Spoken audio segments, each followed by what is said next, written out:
সমস্ত নিয়ামতগুলো গণনা করে শেষ করা যাবে না।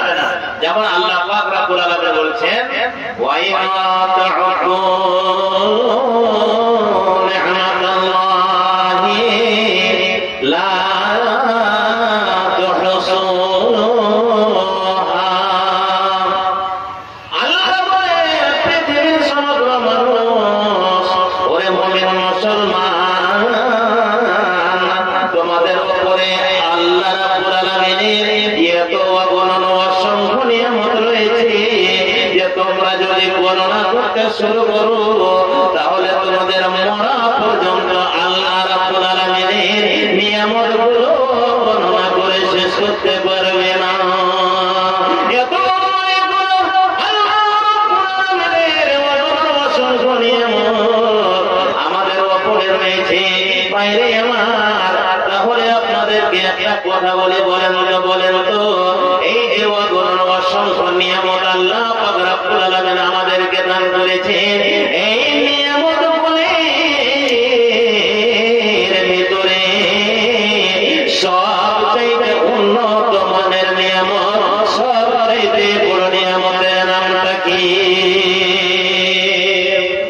সবচেয়ে বড় নিয়ামত যেটা আল্লাহ পাক রব্বুল আলামিন আমাদেরকে দিয়েছেন, সে নিয়ামতের নামটা কি বলতে পারা যাবে?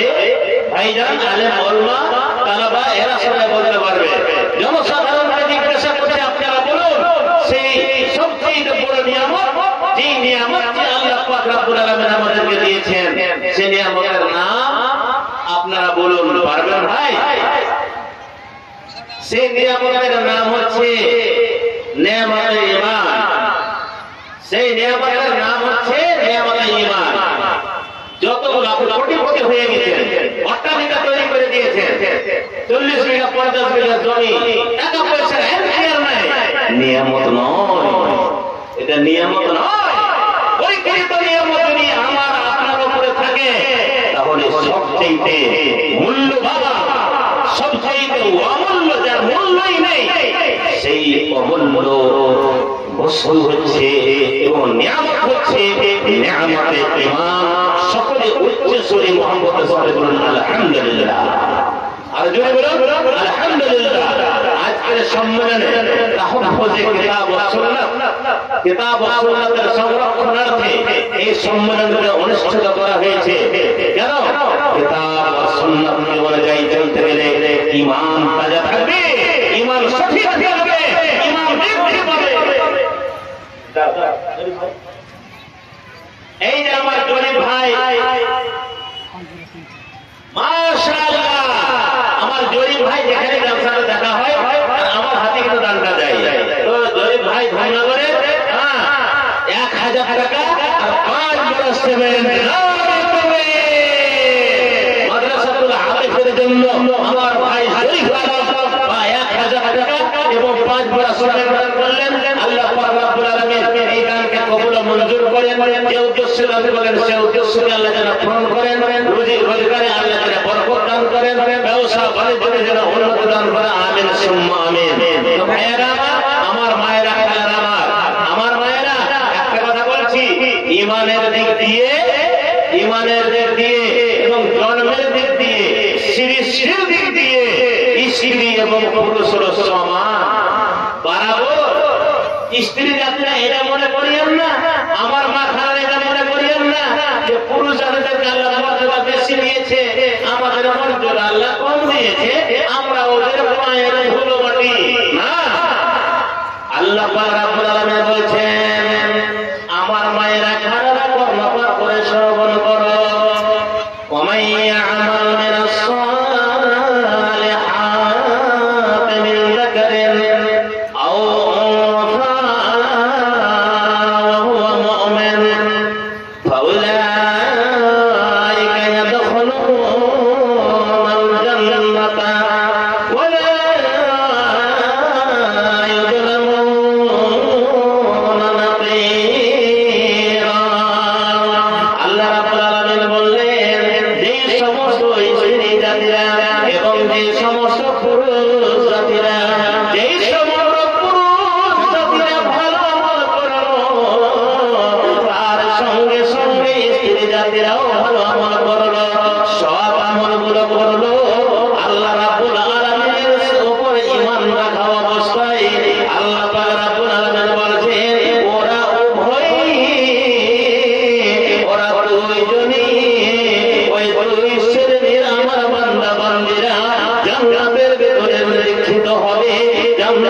ভিতরে তারা যাবে, জান্নাত পাবে। ওয়ালা ইউযলামুনা নাকিরা। আর ওদের উপরে একটা সরিষার দানার পরিমাণ, একটা জাররা পরিমাণ, অণু পরিমাণ তাদের উপরে জুলুম অত্যাচার করানো যাবে না। ও ভাইরা আমার, এই আয়াতের মধ্যে আল্লাহ পাক রব্বুল আলামিন আমলের দিক দিয়ে পুরুষ জাতির যতটা সম্মান দিয়েছেন, অতটাই সম্মান স্ত্রীদেরকে দিলেন। এবং কত কত জায়গাতে হাদিস ও কোরআনের ভিতরে পাওয়া যায় যে অনেকগুলো স্ত্রী জাতির পুরুষ জাতিদের চাইতে সম্মানে তারা বেড়ে গিয়েছে, ইজ্জতে তারা যেন বেড়ে গিয়েছে। এবারে বড় বড় বড় বড় একটা আপনাকে দৃষ্টান্ত আমি দিয়ে বলছি। হযরতে আয়েশা আসিয়া রাদিয়াল্লাহু তাআলা আনহা এমন ভাবে নিজের জীবনকে বলিদান দিয়ে দিল যে টাকার গরিবে যে ব্যক্তি, যে মহিলাকে ঘুমিয়ে থাকতো, যে হলো বাদশার স্ত্রীর রানী মালিকা সাহেবা, তার কোন রকমের পরিমাণে অসুবিধা ছিল না। তার খিদমত করার জন্য শুধুমাত্র ফেরাউন 100টির উপরে দাসী নিযুক্ত করে রেখেছিল। সে আসিয়া আল্লাহর উপরে ঈমান নিয়ে আসলো, মুসার উপরে ঈমান নিয়ে আসলো। এত অত্যাচার, এত অত্যাচার, জুলুম, চামড়ার চাবুকের বাড়ি তার প্রহার করা হলো, তাকে শুইয়ে দেওয়া হলো, হাতে খিল, পায়ে খিল ঠুকে দেওয়া হলো। আর উপরে একটা বিরাট বড় জাল্লাদ করে দিল পাথরের চাক্কা নিয়ে। যতক্ষণ পর্যন্ত আমাকে আমার আমার স্বামী, আমার আল্লাহ স্বীকার যতক্ষণ পর্যন্ত না করবে, ততক্ষণ পর্যন্ত তোমরা একে মারতেই থাকো। আর দেখো, যদি আমার স্ত্রী সুখ দিবে না বা আমাকে মানবে না, পাথরের চাক্কাটা ফেলে দিয়ে তার মুখে ফেলে মনে ফেলে পৃথিবী থেকে বিদায় করে দাও। আমার মায়েরা আমার যখন পাথরের চাক্কাটি উপরে উপরে পড়ে আছে নিক্ষেপ করার সময়, তখন নবী আসিয়া বলেছেন, রব্বুল আলামিন আমার জন্য তুমি একটা ঘর তৈরি করো। তোমার ছিল, যতগুলো সুখ সাগর ছিল, সমস্তকে আমার জন্য তুমি বলিদান দিয়ে দিলে। আমার জন্য কুরবানি যখন তুমি দিয়ে দিলে, তখন তোমার জন্য আমি যে ঘর বানাবো সেটা নয়, আসিয়া তোমার জন্য অলরেডি আমি ঘরখানা তৈরি করে দিয়েছি।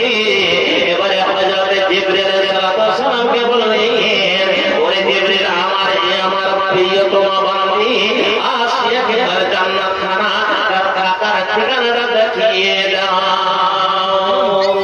জিবরিল এসে জান্নাতখানা দেখিয়ে দিলেন। যেমন দেখা তেমন জান্নাত দেখে হাসতে আরম্ভ করলেন। সুবহানাল্লাহ, সারা শরীরে রক্ত ঝরঝর করে প্রবাহিত। আর এত কষ্ট, এত যন্ত্রণা, আর কিছুক্ষণের মধ্যে তাকে মেরে ফেলা হবে। আর ওই সময় হাসছে কেন? জান্নাত সুখময় জায়গা খানা দেখে। আমার মায়েরা, আমার ভাইয়েরা, আমি বলতে চাই, ফিরাউনের চাইতে ইলিয়াসের মান সম্মান ইজ্জতটা বেশি হলো কি হলো না? এইরকম ভুরি ভুরি ঘটনা রয়েছে যে স্ত্রী জাতিরা পুরুষদের চাইতে। আর যদি এইরকম কোন মুসলমান স্ত্রীটাও আছে আর পুরুষটা হলো মুসলমান, তো ওই সময় তো স্ত্রীটা আল্লাহর কাছে মর্যাদা বেশি পেয়ে যেতে পারে।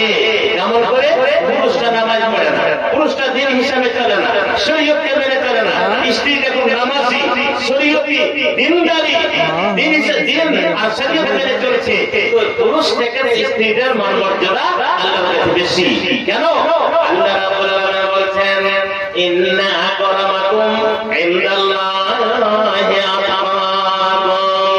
ও পৃথিবীর সমগ্র মানুষ, খবরদার তুমি বলবে না ওরে তোমরা অর্ধেক বুদ্ধির মাখলুক, তোমরা হলে ঈমানের দুর্বল লোক আর আমরা হলাম ঈমানের সবল।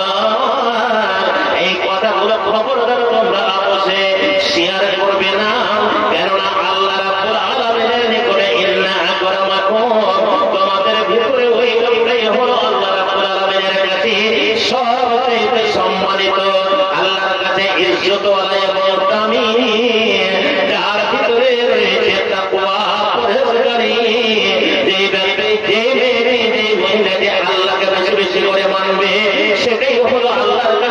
সবচেয়ে প্রিয়তম এবং সবচেয়ে ভালোবাসা বান্দা বান্দি। আল্লাহকে যে ভালোবাসবে সে সব থেকে উন্নত মানের বান্দে আল্লাহর কাছে হয়ে যাবে। আমার মায়েরা খালারা, ঈমান এমন একটা বস্তু, ঈমান এমন একটা বস্তু যে আমল এমন একটা বস্তু যে আপনি যদি ভালো আমল করেন তাহলে কিন্তু আপনি আগে বেড়ে যাবেন। নর নারী বলে কোনো কথা নয়। আল্লাহ দেখবেন ম্যাটেরিয়াল, আল্লাহ ম্যাটেরিয়াল দেখবেন। আল্লাহ দেখবেন যে এর ভিতরে ঈমানি পুঁজি কতটুকু আছে, তাকওয়ার পুঁজি কতটুকু আছে, কতটুকু পরহেজগারি আছে, কতটুকু সৎ আমল আছে। সৎ আমল অনুযায়ী বিচার হবে। আমার মায়েরা খালারা, আমার ভাইয়েরা যারা বসে আছেন, উভয় পক্ষকে আমি বলবো, এই যে জালসার প্যান্ডেল, এটা কনফারেন্সের প্যান্ডেল তৈরি করা হয়েছে, অনেকগুলো খরচ হয়েছে, অনেকগুলো খরচ। যদি কনফারেন্সে ধারাবাহিক হিসাবে জালসাতে যে এরকম কালেকশন হয় সে মতো কালেকশন করা যায়নি, আমাকে একটু রিকোয়েস্ট করলেন মাদ্রাসার জিম্মেদার যিনি, হ্যাঁ, যে মৌলানা সাহেব একটু কালেকশনটা হলে ভালো হয়, অনেক খরচ হয়েছে। আর এতগুলো আলেম ওলামা, আমি যে বসে বলছি না, আমার পিছনে যেগুলো আলেম আছে, আমাকে কথা বলতে ভয় মনে হচ্ছে। এত বড় বড় আর পাখা পাখা পণ্ডিত আলেম এখানে বসে আছে, ডক্টরেট করে আছে, ম্যাজিস্ট্রেট করে আছে, এইরকম বড় বড় আলেম গুলোকে জানানো হয়েছে, খরচ হয়েছে।